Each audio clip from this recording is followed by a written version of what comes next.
Give away the secrets, sell the implementation. The way that I think about this is make your free stuff better than their paid stuff. And that's an easy ism to say. But the real is like you actually have to think, if I give away something for free, I have to be willing to charge for it.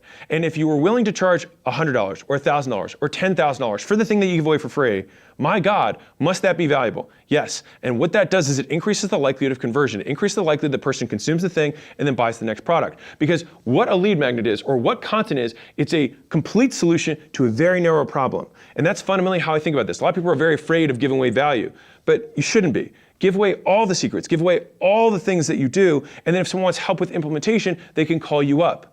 And this allows you to provide value to the masses, build your brand up, and then they use results in advance as an approximation of the results that they're gonna get after they purchase, all right? And so even when you're marketing in terms of making content, I like to think of being okay with narrow because deep is where the dollars are. All right, so let me tell you a couple stories about this. So there was a lady who I just recently met who was doing just under $1 million a year in profit from 5,800 followers on Instagram. She had no other platform. She sourced 100% from Instagram. And this blew my mind. I mean, like, I say this stuff, but having that level, like, it was such an extreme example of tiny audience, big money. It broke my beliefs even further than I already had them broken. And when I looked at her page, here's what's crazy. It wasn't like she had crazy deep engagement either. It was like the post she would get, 1, 5, maybe 10 comments on a great post. And she would get, 10 likes, 20 likes, 30 likes if it was a crazy one. But 100% of her content was about how registered dietitians can more accurately bill insurance to make more money. It was a niche of a niche. It was literally like registered dietitians who bill insurance and how to bill insurance more effectively to make more per hour. That was her offer, and that's all she talks about. Her cheat sheets are on that, and she talks about different insurance companies and how to bill each of them, the codes that you plug in, like all this jargon. I had no idea when I went to the page, but for her avatar, I'll bet you that of the 5,800 people that follow her, 5,700 of them were registered dietitians who were trying to find out what they needed to do to make more money by billing insurance. And so she was selling 5 to 10 little cheat sheets a day at like 99 bucks, plus 2 to 3 high ticket people per week into her thing, into her association of registered dietitians that followed her process. So here's how you do it in 3 easy steps. 1 is you just give away your best stuff. Give it all away. If you have a low ticket thing that sells to lots of people and you have a high ticket thing, I would encourage you, just give away the low ticket thing too. You're probably not making that much money on it anyways, and those customers are probably paying the butt, so just give it to them. And you can even show, hey, I used to charge for this, I'm gonna give it to you for free because I love you, all right? And by doing that, you make an exceptional thing, and you put really heavy effort into follow-up and calls to action within the content itself. All right, so within the thing that you're giving away, you have CTAs, and you follow up with your team to try and send them to the next thing if they're qualified.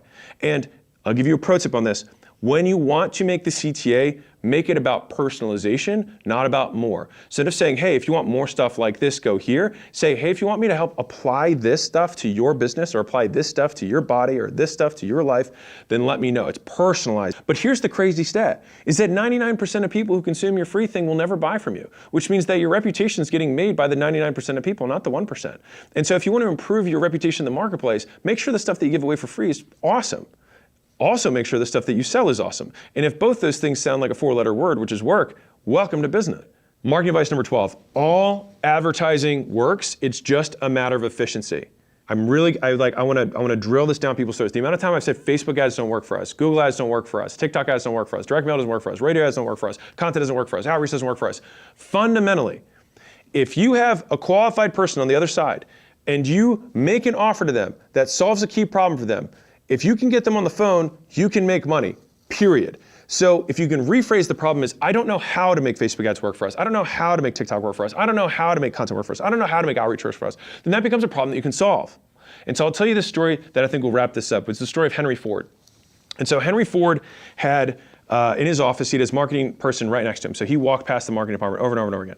And this is back in the day when they didn't have computer screens. So it's just like they had mock-ups and big posters and things like that for whatever the next ad campaign for a new Ford car was. And so he walked past this guy's office for 3 months. At the end of the 3 months, he was like, hey, John, when are we gonna stop running this ad? I'm so sick of it. And John, the marketing director, looked at me and said, we haven't even started running it yet. And so the thing is that we get so much sicker of our own content before our audience even remembers your name. And so the thing is that we assume that every person consumes every piece of content you ever put out. We put out 50 plus pieces of content a day. I'm grateful if somebody watches one a week, right? And so the idea here is that like you put out significantly more, but we have this assumption that everyone's paying attention and no one is.